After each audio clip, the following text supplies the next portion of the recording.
in, ladies and gentlemen, boys and girls, RFK Refugees Podcast. Ted here, John here, talking DC United, Washington Spirit, maybe a little spike of Richmond Kickers, maybe a little bit of U.S. men's women's national team, less of that maybe. I don't know what we're going to be doing for the next few weeks. Well, I guess we got Spirit to talk about, which is good. We do. Really good. We got all kinds of content to talk about. John, how are you doing, man? How was your weekend? It was great. Instant classic on Sunday, I think. That was really awesome to be there for. And I really wish they would not have stacked the times of the DC United game and the Spirit game together. All of the people covering the Spirit game would agree with me on that. I think the guys who are paid to cover it did a little bit better of a job keeping everything straight, I think, than I did. But I did my best to know what was going on in DC United while I was watching the Spirit. So overall, good weekend. What about yourself? You had that wasn't weekend, right? Was that game was on Friday? Richmond Which game? one? The Richmond game was Saturday. It was Saturday evening, yes. So it was still. I consider Friday evening part of the weekend. I don't know about the rest of y'all, but once 5 o'clock, once 5 p.m. hits, man, that's the weekend. That's the weekend. That's true. That's all I consider it. But yes, but the Richmond Kickers falling 1-0, and then watching DC, Nashville could not find a way to score a goal. So it was a tough soccer weekend, and then the Spirit rescued it like they always do. So it was incredible game on Sunday. Watched it on the live stream on Paramount Plus. So just an unbelievably entertaining, fun game. That was 0-0 for long stretches, and those games can be very boring, but this one was incredibly fun. An incredibly fun game. It's one of those games where you wish that you could talk to people who complain about low scoring. It's like hockey too. It's like, how interesting could a 0-0 game be? Like, what if I told you there was 30 shots between these two teams, and it wasn't like they were all off frame either. Like it's just like saves. Both goalies were on one, as you might say, and it was great. We'll get to it. Yeah, it was an absolutely incredible game. But first let's talk DC. Let's talk their season. Unfortunately, came to end. They picked up a 3-1 win over Toronto. A game that really was kind of after a series of kind of rough, I'll call them rough games over the past few months, some non-fun Lasada soccer, even in their wins. It was nice. This was kind of a return to form. DC were extremely clinical. On the road. We were clinical. On the road. On the road against Toronto. I say I watched about 50-60 minutes of this game, and then it was kind of 3-1 through there, and I was like, okay, I'm gonna switch over to Nashville because that was the more important game. So I got like some analysis, but I think the overall picture is going to be talking about sort of the end of the season. Mm-hmm. Let's start with a little bit about the game. Ola Kamara picks up 2 goals, led the Golden Boot race again for a short time before Stupid Castellanos scored a goal and gets the boost from assist, but he finishes tied with goals in the Golden Boot race. Does not win the ultimate Golden Boot. Golden shoelace. He gets the silver boot. We should have yelled "Stop the count" when he got that second goal. But let's start. 1-0. First goal comes off a really nice. Julian Gressel, I think, found his form on the service, much better on the service today. First goal comes from Steve Birnbaum, header into the back of the net. DC are cruising. They give up kind of a soft, I'll go ahead and call it a soft goal coming back. I forget who scored it for Toronto. Richie Larea, sort of a pretty soft goal. But then DC gets another set piece, and apparently that's been a weak spot. If I've been following some TFC people, set pieces have been a weak spot for Toronto. There, by the way, apparently it was led that maybe on the verge they're going to be hiring Bob Bradley. That was released. I think that was. I don't know if that was confirmed, but we retweeted it. So. Yeah, well, there were some rumors that it was a done deal, that it was going to happen, and then there were some other no, pump the brakes on that. Apparently, there hasn't been talks, so it wouldn't be the first time I think something like that happened from this particular account, that they've sort of just trying to infer things. I think that they think will happen, so then they can say, we called it. That's my thought. That's my thought on that particular account that I think had the first drop on that story, if I remember correctly. But basically, the rest of the game, a really, really nicely worked set piece goal. Completely, it was kind of funny to watch 2 defenders like just completely leave their lines crowd over. I think it was was it Areola? I think on that. It was Gressel to Areola to Gressel to Kamara. To Kamara, yes, and then a back heel pass. Great goal, nicely worked goal. Ola Kamara with the back heel. Maybe people thought I think it was Julian Gressel who scored it, and they saw the little redirection from Ola. Yep. So it's a goal scorer's redirection on that one. So 2-1, and then I believe the third goal came from a penalty kick. So I think the second goal was the penalty kick. PK. Sorry, yeah. 5 minutes later. Was the PK. 5 minutes later, the second goal was a PK. Nice ball from, I believe, Andy Nahar to Ola Kamara. Ola Kamara gets a touch out wide, and Westenbergs. They were a little confused on whether it was a PK or not because, the NBC Sports Washington can't control the camera. They're all taking the feed from TSN. I'm going to go ahead and guess. It was funny. They were Doug. Dave and Devin were like in a booth like down the hall from us while the game was going on, calling it from Toronto while we were watching it on local feed. It was just a very convoluted way that we were all experiencing it. They couldn't let you just crowd around Dave and just get the live experience. I mentioned it to somebody like we could just knock on the door right now and like you could, and then that would be the last time you're ever here. I'm like, that's true. That is true. Dave would have been fine with it. So we will not do that. No. It'll be like Mark Ingram. It'll be like, just have me on, man. I'm TV gold.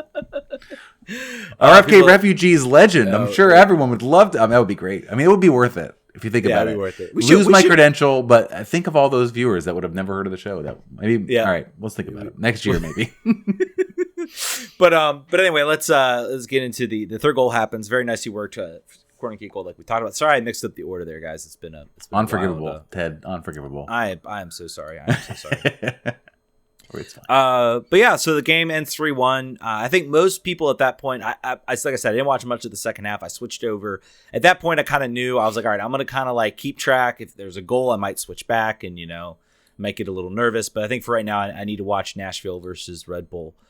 Nashville, we're give them credit. They had a good minute there, I think, about second half where they were pushing for a goal. And then I think it got to be 88, 89, 90. And they're like, all right, guys, let's just kind of pack it up. I think I thought if they don't get a goal, if it's still 1-1, inside 90 minutes, they might still be trying to push for that goal. Everybody was talking about seeding and positioning. And I was like, is the difference from second to third? Because there's no reseeding.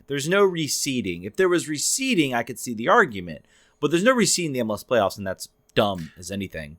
But it's just really Nashville was the master of ties this year. That's all it was.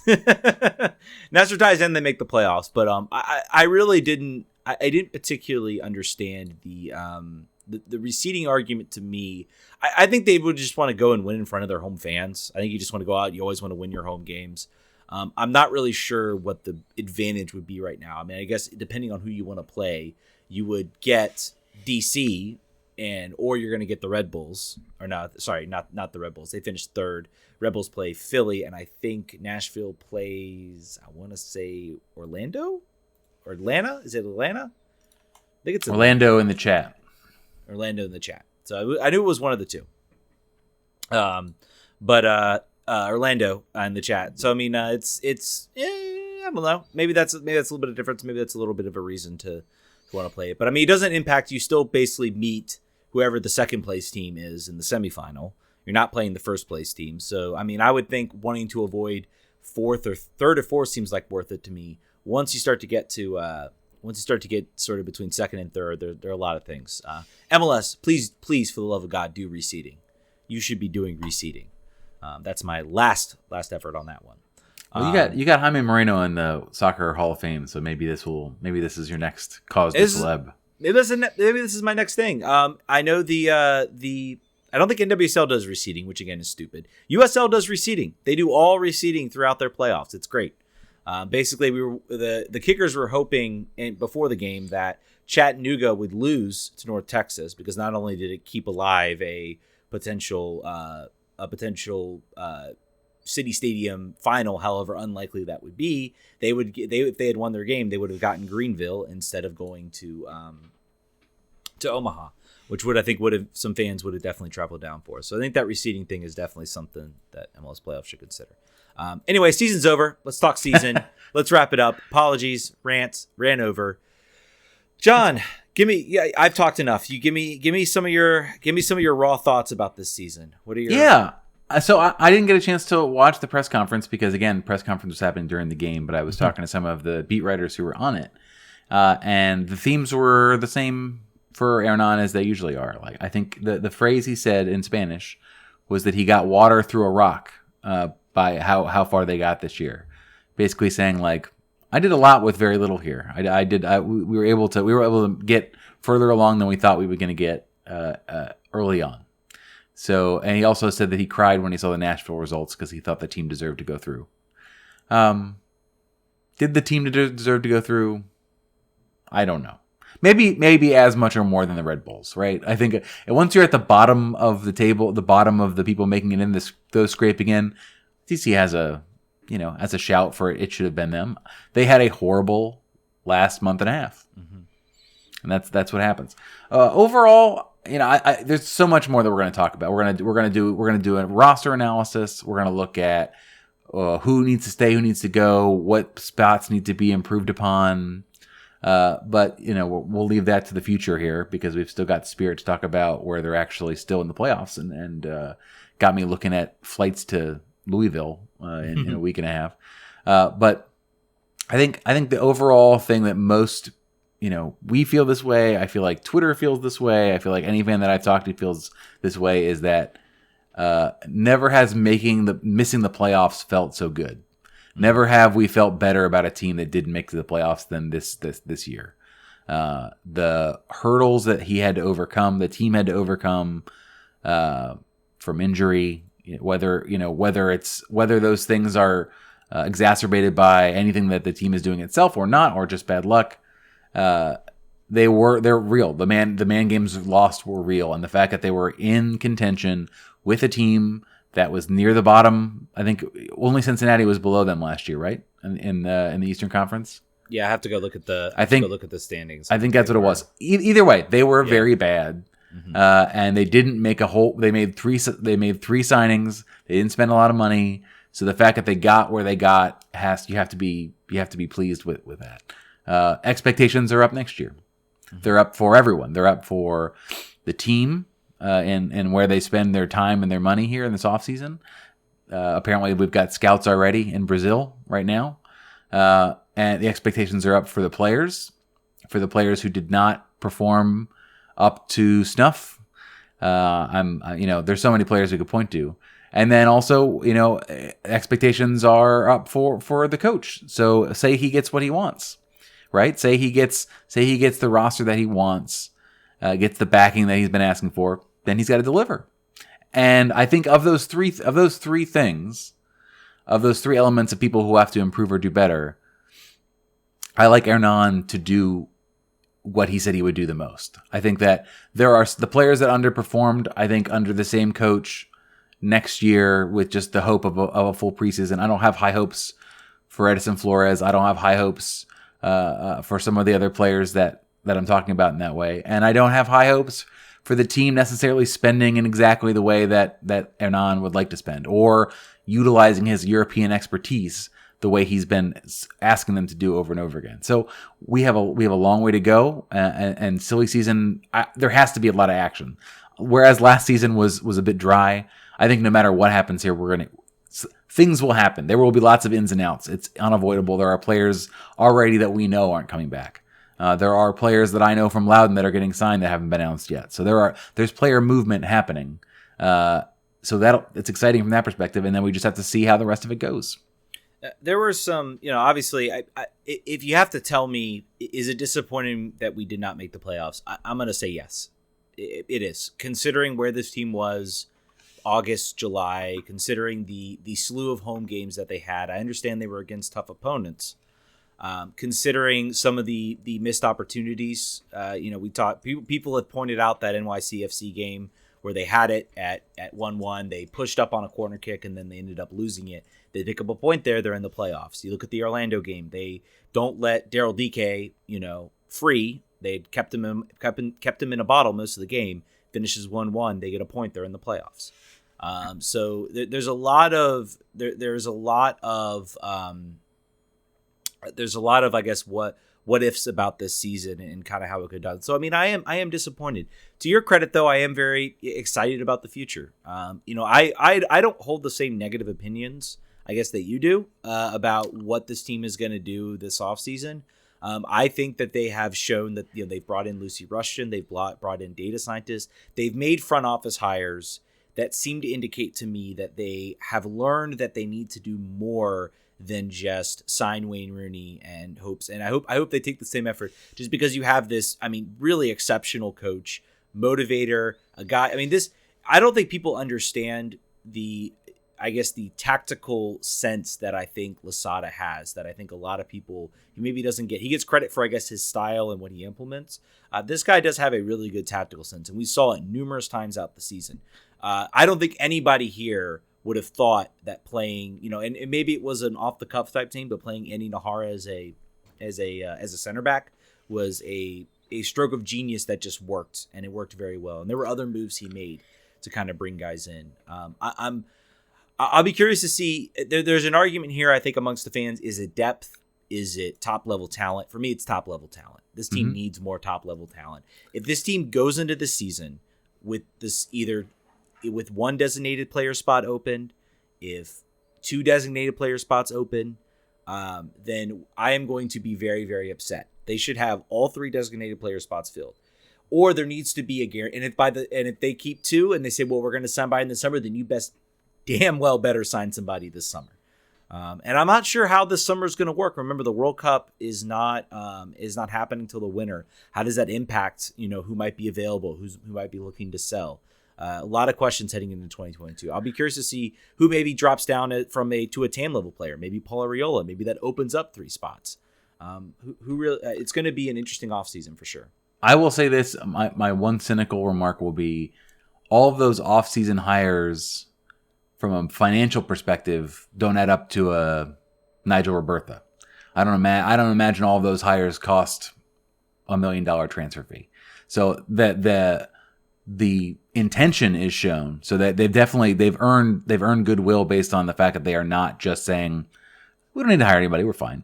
I think that's the first hurdle to overcome, and I'll give them that. The next hurdle to overcome is show me the money, Lebowski. That's where is the money, Lebowski, not show me the money. I've put two money quotes together. I wanted to get to there's some questions here in the chat. I want to make sure that we address those. Sure. Cogsworth Worthington says Flores not being on the bench can only mean he's finally out of DC ? I think he's still injured, not fit, right? Yeah. So that was nothing to say about that. Jack9265 wants to know if it makes sense. I assume this is about Flores. If it makes sense to keep him one more year, which is his contract, and before the options. We've talked about that a lot. About what do you do? What do you do with Flores? He can't stay healthy. His value is at an all-time low for the time he's been here. And then the weird situations where he does play, and the 7 combined minutes where he's gotten to play with Paul, he's looked good. He hasn't looked like DP world beater, but he's looked good. Certainly serviceable. Certainly more than the value that you'd get for him if you moved him. So I don't know. I think buying him down, if you could find a way to buy him down and open up that spot to spend again, that's probably your best case scenario, because you're not going to get value for him, and if he does magically stay healthy, he could contribute. So a couple things about that. I think, and if I dig deep into my knowledge of MLS roster rules, I don't think we can buy him down, because the transfer fee gets factored into whether he's a designated player. And at $5 million, there's no way you can probably amortize that. And he's on his first contract. It's the reason Paul had to be considered. Now, Paul could be bought down, I think, because that contract is over, so that transfer fee no longer applies. So you re-sign him at a rate that if you can buy him down with GAM, you could theoretically get him down. I could be very curious to see if they do that, if they have to keep Flores, and then that opens up 2 spots. So that'll be something I'll be watching this offseason, whether we keep. I think honestly, if I am Lucy Rushton, and I think that is going to be the ultimate talking point here. Do we think we can get something out of him?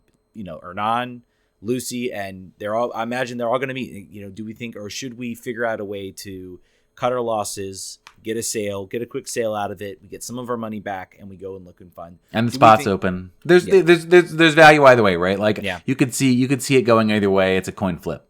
Yeah, and he could come back and he could be good. We'll see. I mean, I will say a lot of these players with injuries, I'll be very curious to see, number one, how the training facility factors in this offseason, and Losada's training regimen. He's talked a lot about how bad the offseason was. So I know that's going to be his first priority coming into the next season, is going to be to get these guys, keep the fitness up.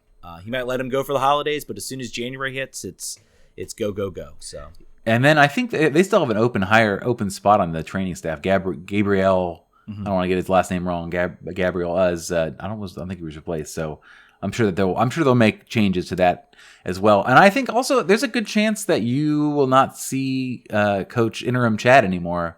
I think both him and Zach Thornton had a 1-year deal that coincided with this, and I think it's very possible that he wants to bring on more of his people. I would see that. I would think that might happen. Another question here from the chat before we move on to the Spirit.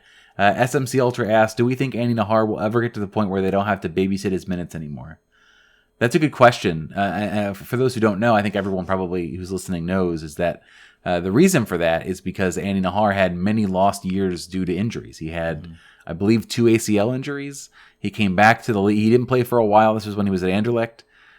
This is the first injury, I believe, happened right as he was being linked with Arsenal. And then he blew his knee, and he came back. He blew it again.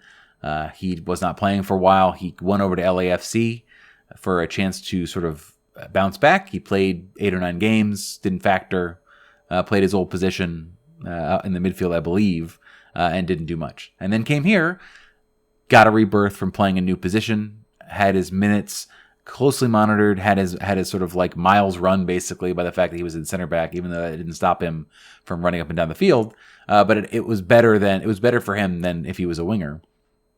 And was able to, and didn't play on turf, a bunch of other things. They made it so that they protected him. Now, if they sign him to a long-term deal, does that make them more or less likely to continue to baby him? I think he's going to be babied for the rest of his career. I think he's like a veteran. I think he's like a veteran, like a Zidane when he was still playing it towards the end of his career. Like, you do whatever you have to do to get the magic on the field, even if it costs you not being able to play him on turf, even if you can't, if it's got like a Sunday, Wednesday game, you gotta decide which one he's not going to play in. He's so much better than the options below him that, and the impact he brings to your team makes him worth the accommodation. I think he'll probably be like this forever. What do you think, Ted? See, yeah, I'm gonna have to agree with that. I think the interesting little nugget that was sort of dropped before the Toronto game was that he apparently, according to I guess Honduran media, has declined a call up to the Honduran national team.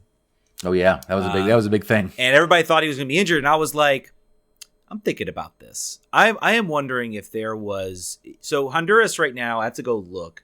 I know they just fired their coach. Yeah, they just fired their coach. I was kind of surprised at how much Andy Nahar was playing when he was in World Cup qualifying, because we had seen his minutes being managed, 3 match stretches. He was playing, starting every game in that World Cup qualifying. And I'm wondering, I am sure that had to upset Losada, considering how important he is. They just got rid of their coach. They are currently bottom of the standings right now. 0 wins, 3 draws, 3 losses. They are not qualifying for World Cup. They are done. I am wondering, Andy Nahar is like, yes, I want to go represent my country. This is a sinking ship. This is a sinking ship.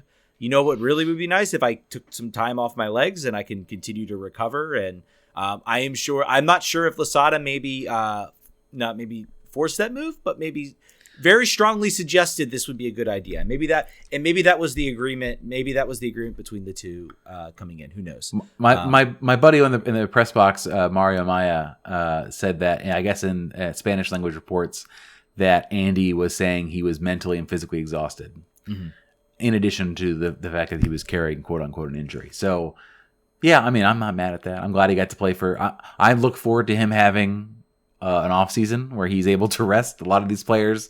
I think of Julian Gressel, like guys who just had infinite minutes, just were killing themselves all year long. I look forward to them having a break. And last question before we move on, SMC Ultra also asks, do we need to sign a player in Andy Nahar's mold to be able to give him a break? I think it's a challenging thing to find. I think he's a kind of a unicorn, at least in, certainly in MLS, but even in the international market. I think unless you were like, I'm going to convert a player, if anyone has an idea who that might be and what that might look like, then that'd be great. But for my life, I couldn't think of who you would be able to put in the Nahar role, quote unquote. Mm-hmm. Yeah, it's a very difficult role, and it's been talked about a lot on how it just doesn't exist. The team does have a 2-year option, is what I've heard on his contract. So they better make it right and not just extend him at his very low rate. I think they will definitely accept that option. I hope there is a full hit the button, the button, extend that option, and then maybe you negotiate. You try to maybe give him a little boost. I'll be curious to see what they do. I think they might give him an option and say we're going to spend this offseason working you back, and then summer we'll talk about what we can do for a permanent extension. I could see that happening. And if you want to show, go ahead. He's still a liability with how healthy he can be. So I'll be curious to see what this offseason brings for him and how many games he plays next season. Yeah, and if you want to show the team that you think that Andy Nahar should be resigned, you should subscribe using your Amazon Prime sub to RFK Refugees right now, and then we'll pass that along to the team. That's what we do. Go ahead.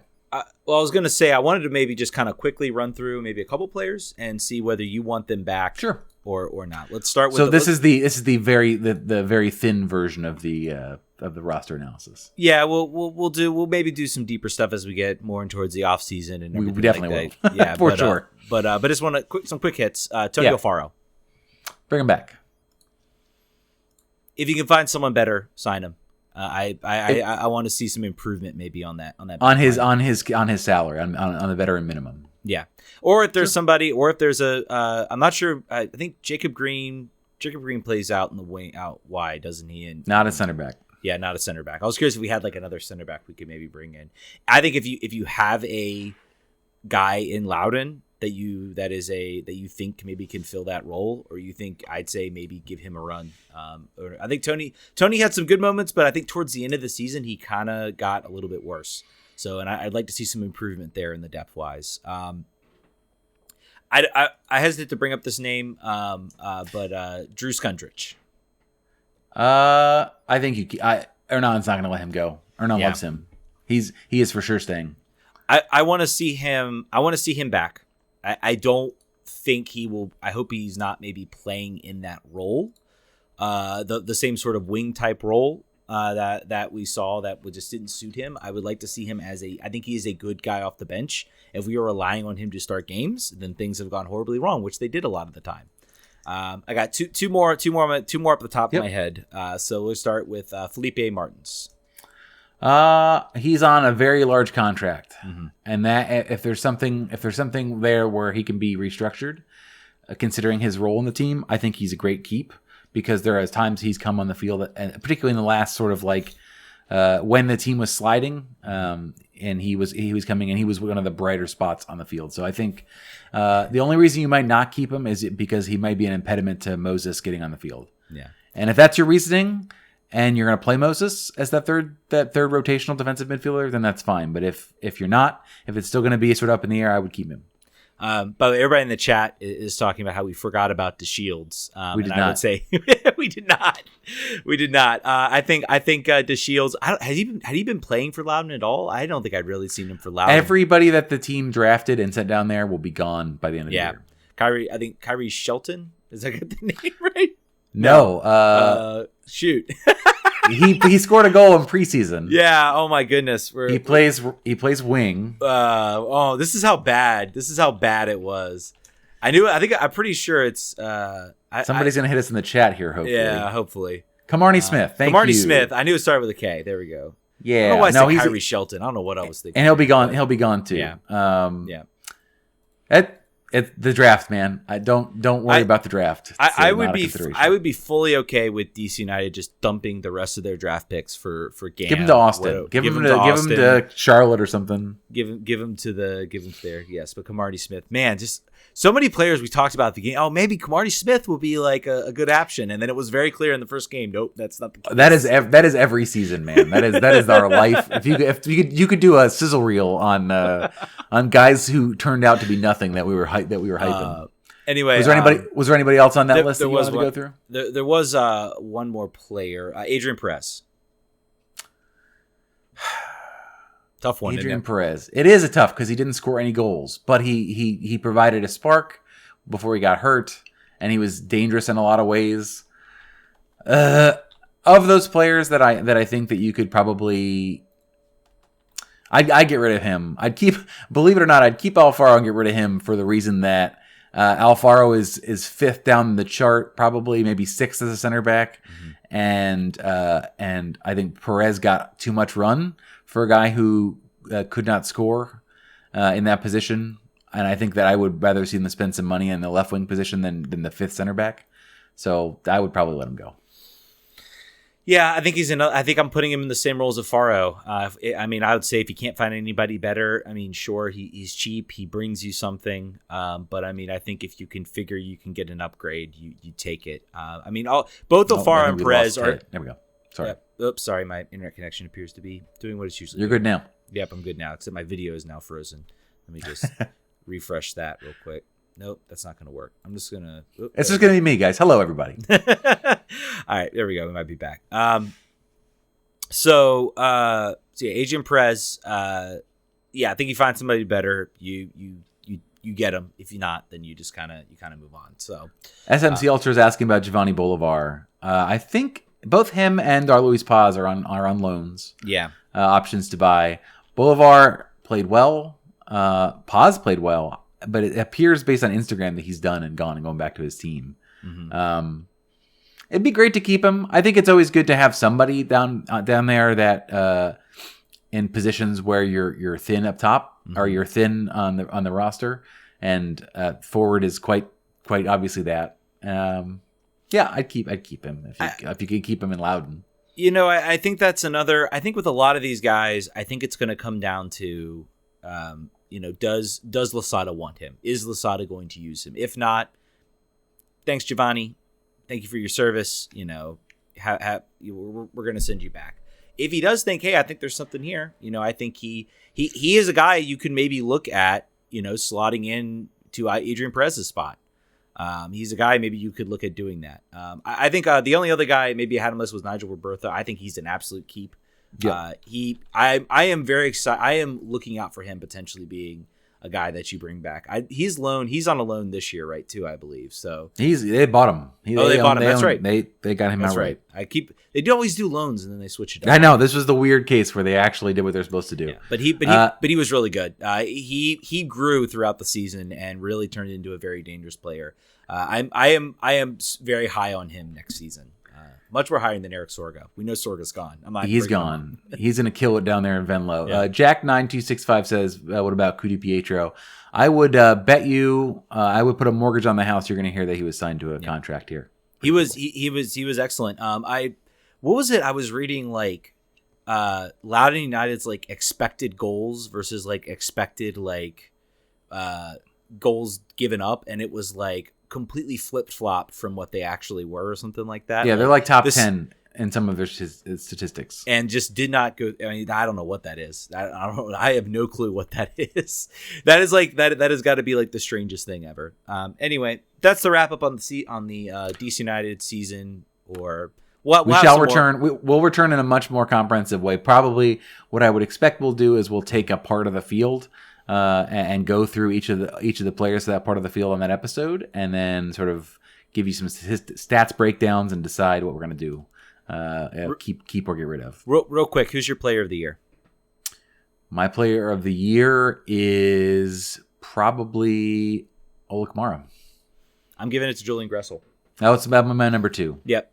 Ola Kamara got the goals. But there were stretches where he was just not. He had one kind of really solid stretch, and he scored a lot of goals, and that's when this team started rocking up the table. And when he started not scoring, that's when things started to go south for this team. So this team definitely went went where he went. He had opportunities, he had chances, he wasn't putting them away.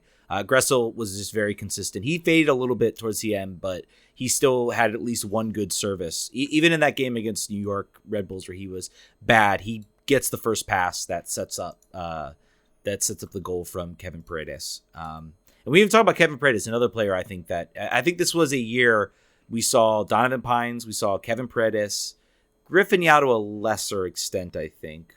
Wasted year for Griffin, and Moses. But guys, I think that we saw potential, particularly in Moses. We saw there were some signs that maybe he might be able to make that next step. And I think, if you think that next year or in a couple years, Moses Nyman can maybe step into that Felipe role, kind of be that more two-way player, maybe you look at cutting some salary on Felipe and putting Moses into that position. Be very curious to see what that is. Give us your thoughts, guys. Who's your player of the year? Let's see if we can get producer Brian to get a poll up for the people watching on the stream to get the viewership. But in the meantime, let's shift gears to a team that is still playing. They'll be playing next week against OL Reign. I believe that's Sunday at 3 p.m. if I'm not mistaken. Just found out I'm going to be busy for the final, so if they make the final, I'm going to have to figure out. So you're not going to be on the bus that I'm chartering? No, you're not going to be the bus you're chartering. Sorry. I already made commitments. I'm sorry. It's but 7.5 hours door to door for me.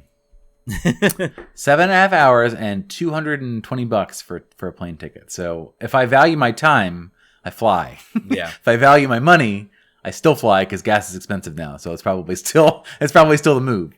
Yeah, in hindsight, a loan option to buy, I think he would be a key player. By the way, chat was just going off on that. So definitely want to talk about that. But let's talk Spirit. Let's go to Spirit. Spirit played the North Carolina Courage in an absolutely scintillating game. Back and forth both ways. Audrey Bledsoe and Murphy, the goalkeeper for the Courage, each making incredible saves to keep their team. Each of them had, I'd say, about 3 or 4, if there was a vote for save of the week for the playoffs, there would just be their saves, and that would be it.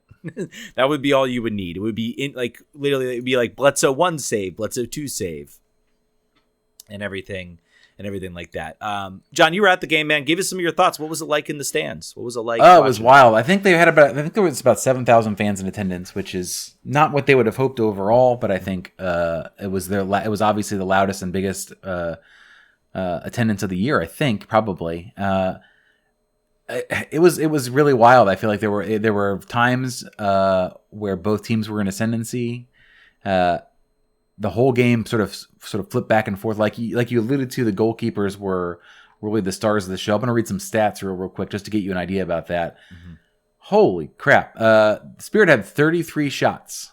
This is over the course of after extra time. 21 shots for the Courage, 13 on target for the Spirit, 8 on target for the Courage. I feel like every one of the saves for both teams was a diving save.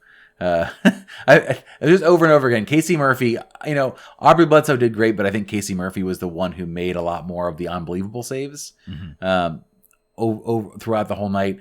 Where do I start? I mean the performances of the players who got you there were shining. I think for the whole game. Ashley Sanchez, maybe not the case so far. She came off at the 70th minute, which I thought was a bit of a surprise. She hadn't impacted the game really since probably the first 30 minutes.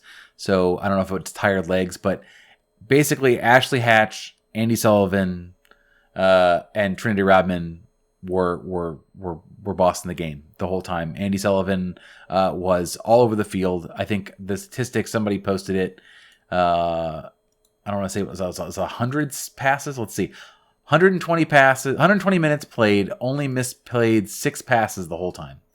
And they were all long passes. So she was just phenomenal.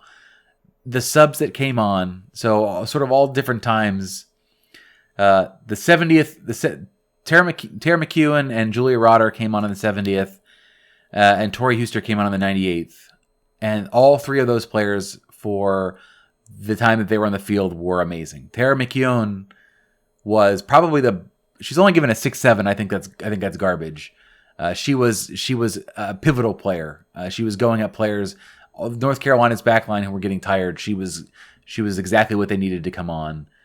Tori Huster was doing that until, and was awful because it happened right in front of the press box. She's running in on goal, and she looks like she trips, and it is very clear that she blew her Achilles tendon in her left foot, which apparently, according to Craig Hoffman, who covered the team for 2 years, she has been battling with it for 2 years to try to sort of just nurse it through, and it looks very much like it went. It's very tough to come back from a Achilles at any time, but Tori she's probably on the back end of her career, despite the fact that she's looking fantastic on the field when she does play. But that is a tough injury to rebound from. So that was a killer injury. It was awful to see. I guess we could talk about the fact that they. Sorry, I'm trying. All of my internet is crapping out here.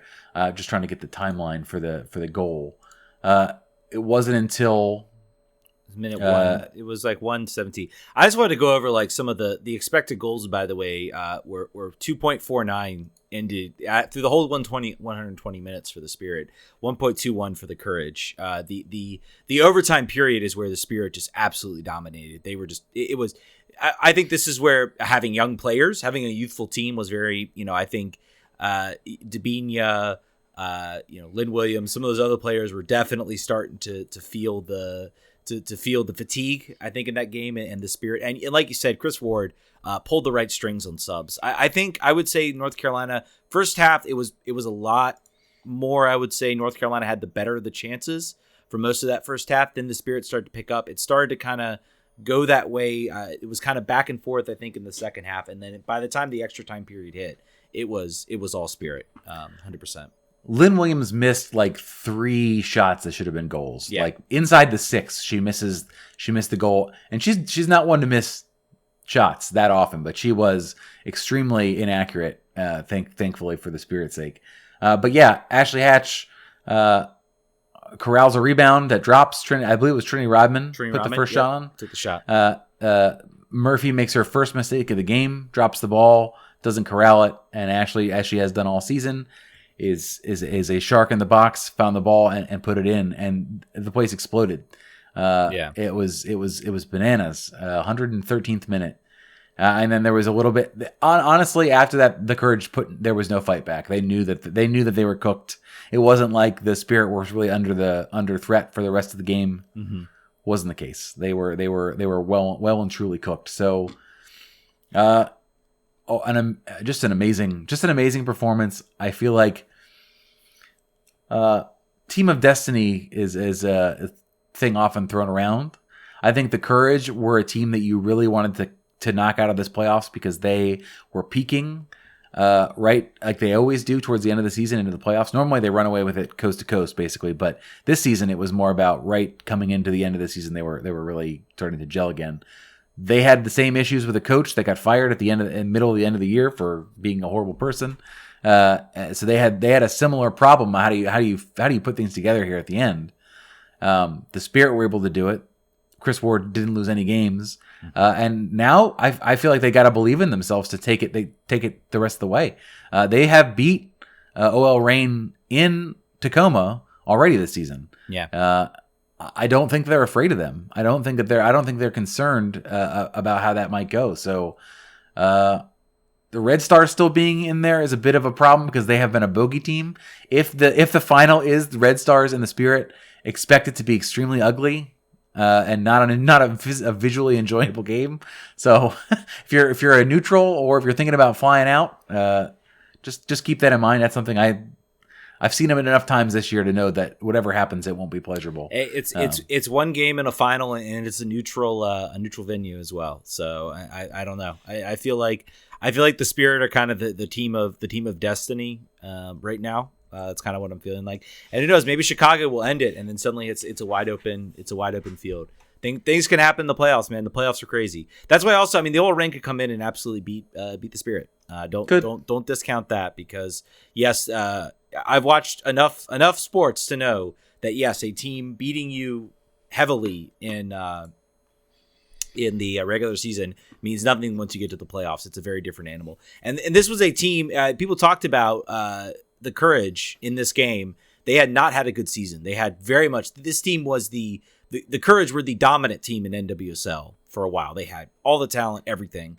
This was a slide back from their usual dominance in NWSL, and people said they found another gear in this game. They were a very different team. They looked more dangerous. So don't expect the same from the OL Reign from that as well. So I believe it looks like I was seeing who won our poll. By the way, I just wanted to bring that back up.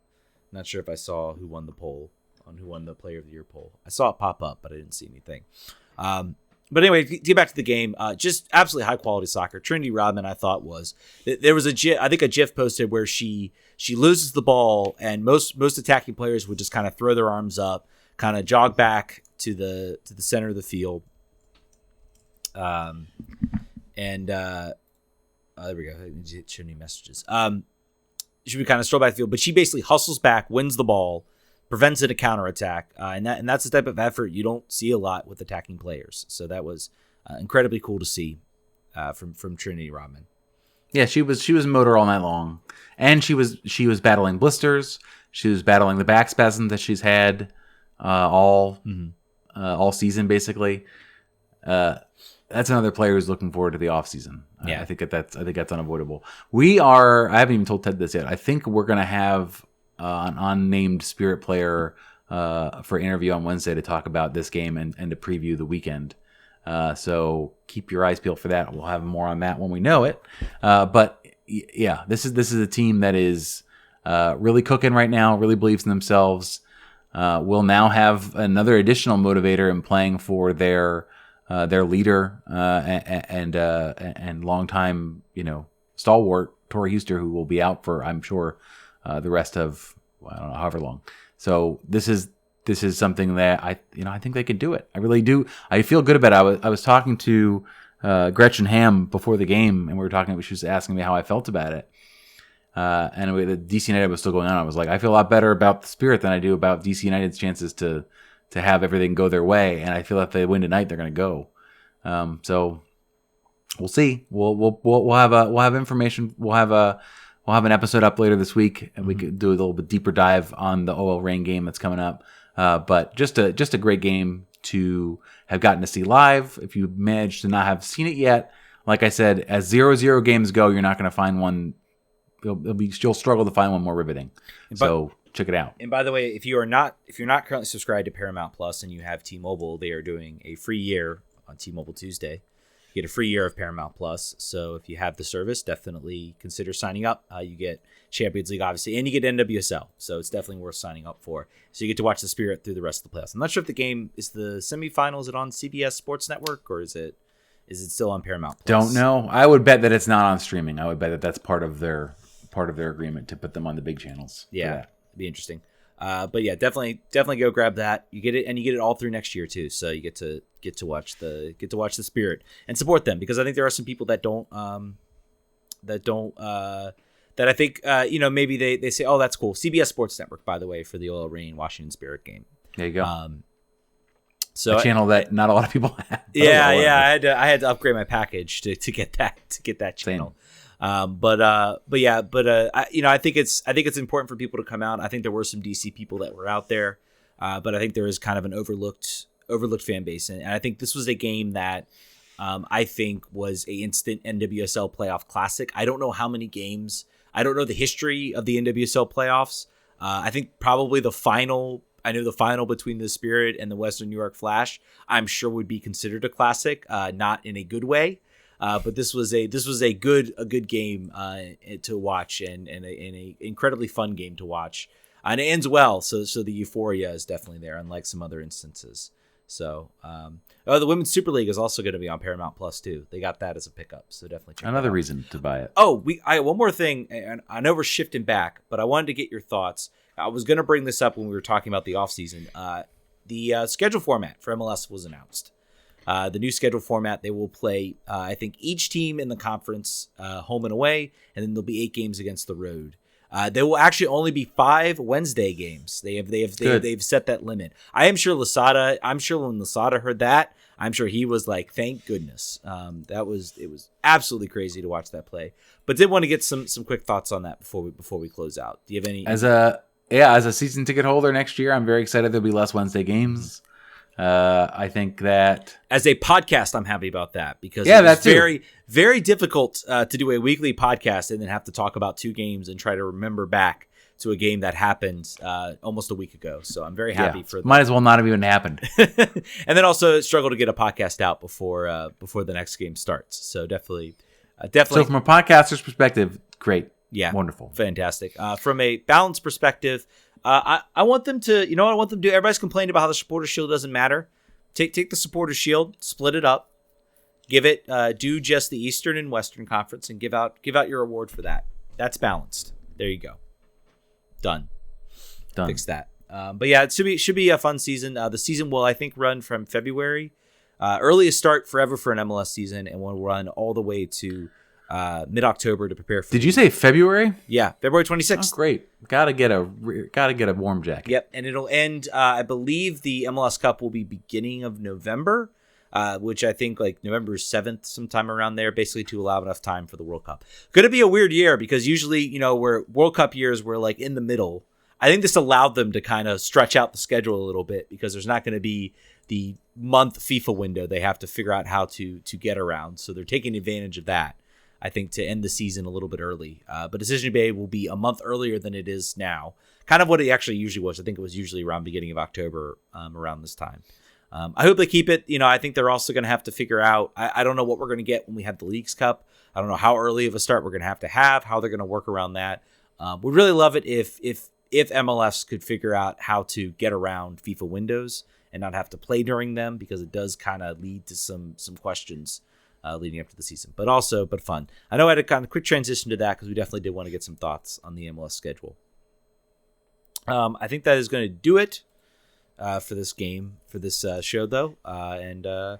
Yeah, guys, subscribe on Patreon, also on Twitch.